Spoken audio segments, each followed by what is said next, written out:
And hello, teachers. Welcome back to Teachers Help Teachers. I'm Esther Yoon, and with me today is Mike Corse. Mike Corse is an eighth grade teacher at a school in San Bernardino Unified, and he teaches history to eighth graders. And just based on I follow him on Facebook, and some of the things that he posts about his workday and his rapport with the students, I can tell he's a dynamic um, teacher.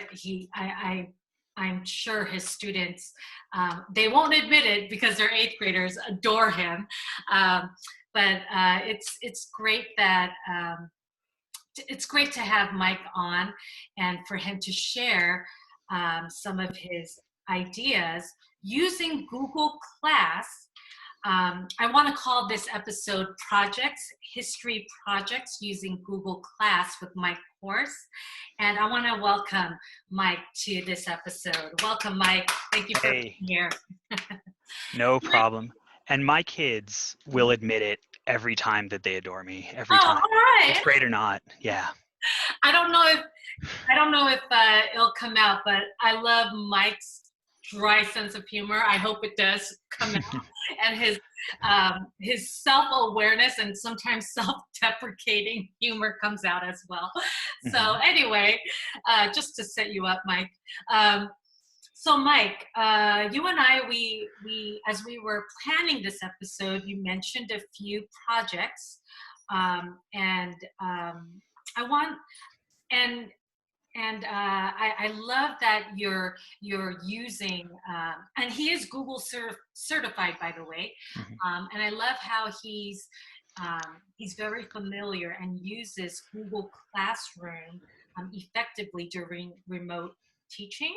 So Mike, could you show us some of the features of Google Class and using your projects in that context? Yeah. And one thing just worth mentioning, our district had a weird situation where there's a technology issue, we got ransomed basically. And the first part of the year, we couldn't use technology at all. And then the end of the year, we're all technology. So it's just been a weird way to go. So we've gone from like one extreme to the other. So I'm going to share my screen real quick. And if it looks like I'm not looking at the camera, it's because I'm not. I'm looking at the screen. But yeah, let me share this thing. And, ooh, that's a lot of stuff. There it goes. All right, do we got it? Yeah. Okay. So what I pulled up is I kind of have a few different things. So I didn't want to pull up an actual classroom that I have just out of, privacy for the kids. Yes. So there's a few things that are actually really nice about Classroom. It does let you organize stuff and post material.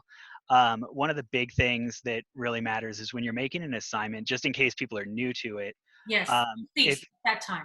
Yeah, if you're having the kids work on an individual document or individual slideshow, when you add the slideshow, what you need to make sure is down here is students can view file means they could see it. Students can edit file means that everyone who has that link can go to it and work on it at the same time. So if something were assigned to me and Esther, then we could both be working collaboratively on the same assignment at the same time. Make a copy for each student means that the kids are going to have it individually. When they fill it out, you'll get to see what they did. So for the most part, I do the make a copy for each student, but there are times where you just want to have almost like a class collage of answers or something like that. We were doing that for warm-ups towards the end of the first semester is what we started doing. Yes. So that's just something kind of useful. So one of the other things you can also do is, and we can go into this another time, but you could link your classroom to a Google Calendar.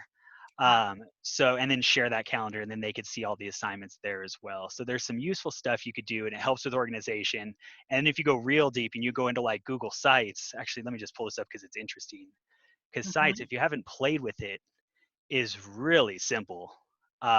It's really just kind of click and add stuff, but you can add your calendar to it. So you can kind of see just from this little bit I have here, like you could see due dates and what assignment it is. So parents have access to this, the kids have access to it. So when I get the I didn't know it was due, then I Exactly. have I have like 30 places I could point to and say, yes, you did. Yes, you did.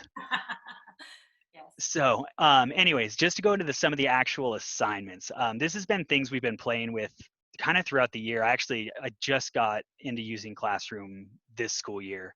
I decided to go fully paperless the weekend right before we got hacked, and they told me we couldn't even use projectors. So good timing, me. Oh, gee. So that didn't work out too well, but it's okay. We got it all figured out. Uh-huh. Um, so, anyways, for this remote learning thing, what I started doing is the first assignments we started doing, we were just using some of the textbook stuff. I didn't want to jump them in and have them do brand new stuff right away. So I made some slideshows, and basically when I assign this on Classroom, I make a copy for each student. Mhm. And I kind of go through everything. I give them like a sample of when they should be doing it, but kids have a lot going on right now. So some of them do it all on Thursday, or some of them do it piece by piece, however they want to do it. Yes. Um, but I put due dates on there, how to complete the work. And then I just go kind of step by step. And what I did is, so for the TCI website is the textbook we use. So Yes. they go on there, they read a section, and then they kind of take the notes in the TCI, but I don't go look at that. That's for them. That's not for me. Mhm. What I ask them to do is they come back here, and then for this section, I added a picture, and then I just told them to take the role of one of these people and tell us what they see and how it relates to the text. Mhm. So that way, instead of just showing me like I read it, I could answer a question, they're actually connecting it to something else. So they're kind of extending it a bit and really having to try to think about it. And actually, I I I bet graded this. your English colleagues Yeah, love yeah. that about you. That's perfect. That's If a they good writing don't, standard. yeah, yeah. If they don't, they should. Mhm. But so um, we did a lot of stuff like that. This one, I let them be the dog if they want to be the dog because they're eighth graders. And anytime you watch anything where there's a dog, they want to know about the dog. Um, Yes. and then I just have a summary on here, and I actually graded these, and I got more kids turning this in than I did on the assignments where it just read the book, answer the questions, because it was just more interesting. Wonderful. Um, so it was cool because like this is just a text box, so they can come in and just kind of fill this out Mhm. in the assignment. And there's ways you could do this where like you do take screenshots of PDFs and upload them as a background. But that's when you're starting to get fancy. So if you ever want to do some advanced Google Slide stuff, you let me know, and we'll get into some of the nitty gritty Okay. because it's really useful. So, anyways, this is kind of how I've been engaging with the book, and also I have them do stuff like they have to use the shape tool. This is totally stolen from someone else because that's what I do. I've been called a thief many times. It's called collaboration. Yeah, one-way collaboration where I just take. But anyways, so what they do is they just use the shapes and draw pictures, and they have some fun with that. It's dorky and they look terrible, but it's hilarious. And some kids are like Yeah. shape artist gods. Um, so this is where we started, and this is kind of what we're moving into, where I actually want them going out and doing a little bit of outside research. Um, so we're doing things like for vocabulary, we're taking them out to Quizlet, which is another site they could use for that. They have to do a couple of activities, play a game, and then add some images here. Mhm. Now, one of the nice things is for the visual, one of my main goals during this is in our district, like eighth grade grades, I mean, it's important that they know what they're doing, but they're promoting to high school no matter what happens. So we need to make sure that they have all the tools they can. So I'm trying to teach them just how to use Google Slides and how to use these different things. Cause like I didn't know that this little star down here did something. Can you point So one more time? yeah, so down here in the bottom right of any Google Slide or Google Doc, you have this Oh, explore feature. okay. So what Yes. it does is like, if they're doing vocabulary and like down here, the word is like sovereignty. I Mhm. could spell, I think, and if not, it'll tell me. Yeah. But if I go to explore Yes. um, and I type, oh no, I can't spell. There, oh come on. Okay, there we go. See, and now I'll just copy paste because I'm a cheater. But if we type that into the explore You're function, resourceful. resourceful. So I like the spin. So basically, you could go to any of these, and it'll take you up to any number of kind of vetted websites, Mm. which is really nice. And actually, if you go to the images, these are all images that are free to reuse. So like, you don't have to worry about like copyrights or anything. Like, we do stuff anyways, but like, it's totally safe. So their job was they had to write the word and then use the explore feature to pull up a visual. And once they have that, so like if they want to go with like sovereignty being something about trusting themselves, you just click it, add the image, and then in class I've showed them this before, but it was also in the tutorial video I made, and they just drop the image there. So they could use the explore. Drop it. Mm-hmm. And they could use the explore feature to get images. They could use it to find information down here, and I'll show a little bit more of that later. And you said they're all vetted?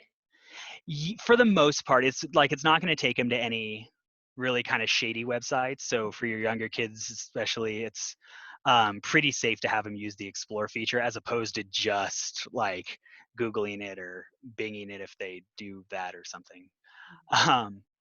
So, but we're giving them a variety of sources. So they had Quizlet. We gave the opportunity to like listen to a podcast just because those are useful. Nice. And we had them looking at statistics. We have them going and looking up just kind of daily life stuff where they're reading about things. They're watching videos. So it gave them a plenty of different things where they had to go through, watch, do an activity, and then come back here and fill this out. And it makes things easier on me and easier on the other teachers who are using these things as well, because instead of going to like 30 websites and seeing what work they're doing, we just check this and then we can kind of compare, did they use information from all those sources to inform their answers. So that's been really useful. And when you start getting into projects, this is like the way to get them the information they need. Because that's what I always struggle with. They could do a great job on a project, but getting the right information or getting a good enough amount of information, that's always the struggle, especially for like my little middle schoolers who are like smart enough to know how to cut corners. So basically, we've just been doing that kind of thing. And this is sort of the same assignment where they're going through looking at lots of different things. But one thing I do want to show is this was just this is something I didn't know. So they have all these, like we made this web quest early in the year. So it's just simple stuff about the Constitution. So Article 1, they click here, they go to this website and they answer questions. Mike, is there a way to make that image a bit bigger, or is that? Yeah, let me zoom in. Like the actual, like if we do this. Yeah, there you go. Thank you. All right. So basically, I made this early in the year. So as I gave them a website they had to go to and read to be able to answer these questions. But it's kind of interesting because if you just go, like we said, I'll back out just so we see it. If they're trying to read about Article 1 of the Constitution and we go to this Explore feature and we type in Article 1 of the Constitution. So if we pull up Article 1 of the Constitution, I think the first web or the first site that brings up here is the link that I give them anyways. Wow. So, you know, it's good to give them the information, but also they could look it up themselves. So next year I'll probably take these links out and make them just type it into the Explore. That Explore button it's awesome. It's so useful. And actually it gets a little better. So especially for using, this does not work in slides. This only works in Google Docs. But if they said like, you know, it focuses on like Congress, then their answers would be much better than that because there's no world where I allow them a one-word answer about it. I can't spell. I've been out of school too long. But if I use this website to find it, when you mouse over it, you'll see this little quotation. Yes. So if you hit the quotation, it'll give you a footnote and it'll cite it for you. Oh, wow. So, and I think there was a way when you do your citations, they do MLA or APA or Chicago, like you can get, so like this works for any level of student. So when I can't remember exactly how to do that, but if you toy around with it, it'll give you some stuff. Terrific. Oh, I think yeah, right there. So you click the 3 dots, MLA, APA, Chicago, so you could change your citation format to anything you want. Thank you, Mike. Yeah. Now, and this is all stuff I just learned too, so I'm still figuring some out, but it's pretty cool. So the last thing I want to show is this is an assignment that we did in the beginning of the year, and this was rough. This was the first time we've done like a Google slide assignment where they could turn something in. So they did all this research about the first Americans, Native Americans, and we listened to a podcast about a case in Oklahoma, like a Supreme Court case going on right now in Oklahoma, and they had to make a judgment basically like, should Native Americans have this? To what extent do Native Americans have a rightful claim to land in the United States? And we gave them some thesis statements they could work on, or that they could steal if they wanted to. Okay. And then they had to back this up. So the whole assignment was just because it was the beginning of the year. I just wanted to have them give me one piece or a piece of evidence and then explain why it proved their thesis. And they do that 3 times. And Mhm. they add an image. And basically, if they fill out this template, which is, we all use different graphic organizers, Mhm. but if they fill out this template and just said, like, the evidence I use to support my claim is, and they fill that out here, this Mhm. evidence supports my claim because, and they give me their thoughts here, and then they Mhm. over here, they use the explore function and add an image to go with it. Right. They do that 3 times and they're good. But the cool thing is when they're doing projects like this, one, they could share the document with some of their other students or Yeah. some of the other classmates. So they could share it and they could both work on the same document at the same time. So what you're describing is a group project for during remote learning. Hmm. Yeah. Yeah, and it's definitely it's possible. There's extra challenges to it, Mm. um, but it's definitely something totally doable. And I think like that's something I want to work towards just to give them a chance, or at least giving them the option to work with someone. Because like I like to work by myself because I am lazy and I hate feeling like I'm gonna drag someone else down with me. Uh-huh. But You're um, so considerate. I know it was a lot of trial and error. Uh-huh. But so basically they go through this and some of the kids like we talk a lot about ways we scaffold things for our like English learners and for our other special needs populations. Um, Mhm. but this gave an opportunity for my really kind of tech savvy kids to like really make slideshows that were like out of this world. I had kids who got rid of this completely, and each slide was like they made a background and it was animated and there were pictures and there were Wow. colors and it was cool. So it gives a chance for extension beyond just here's a slideshow, fill it out. They really made it their own. Mike, what you showed me really, I mean, talk about universal access. You have reached all types of learners in every single category. And this is such a phenomenal tool, and you're a phenomenal teacher knowing how to maximize, utilize this platform, Google Class. Thank you.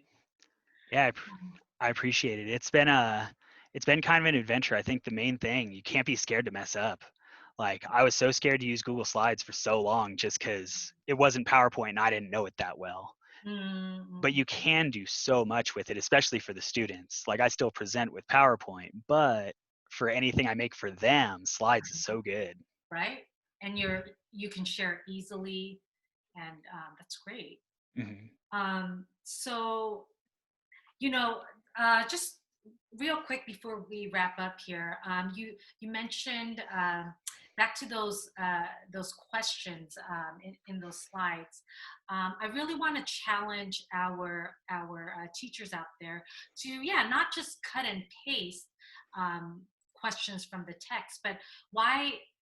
Can you elaborate more on the types of questions you asked and why it was important to you to change it up, spice it up? Yeah, so I think a lot of them are really, the textbook questions. Like this was pretty straight up. Like I had them looking at enslavement in Mexico because, fun fact that I didn't know, during the time of enslavement in America, like we all talk about people running north, but there was a large population of people running to Mexico because Mexico had outlawed slavery as well. Mm. So I wanted them to see this because this is not in the textbook. This was not in any of the things that I learned about when I was getting my degrees. Um, but I had a teacher in high school and we studied plate tectonics. And his question was, why are plate tectonics amazing? Hmm. And it was just a weird question. And we were like, what? And it took a little while for us to really realize what he was asking. Yeah. But, when I talk about why is it important that we talk about this stuff? So for this, why is it important we talk about Mexico when we study enslavement? I think because some things get left out. Um, so part of it's ego. Like I think my question is the best questions you can get. But other times I think it gives us an opportunity to really connect things. Like, we are experts in our kids. The textbook gives a good baseline, but like, I know what's going to engage my kids. I know what's going to get them really involved in it. Uh, excuse me.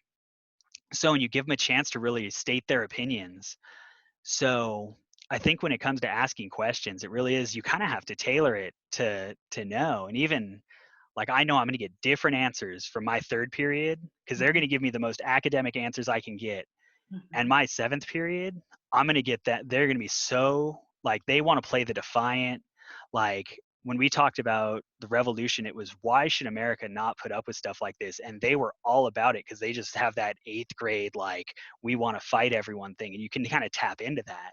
Right, right. So I think, yeah, questioning just comes down to, it comes down to knowing your kids, giving them opportunities to explain different things. And Exactly. it's just, they want to feel like you care. If I just give them questions from the book, they're going to be like, oh, he's being lazy, so I'll be lazy. Ah, And ah. it's, I still get a good amount of that, but I do get a lot of kids who are trying a little harder because they see I'm like, hey, I put some effort into this, and they're like, all right, we'll give you a chance. See, and this is why, Mike, if you can bring us back to Yep, our side by side screen, thank you. yep, yep. See, and this is why you're that dynamic, fantastic teacher, as I described you.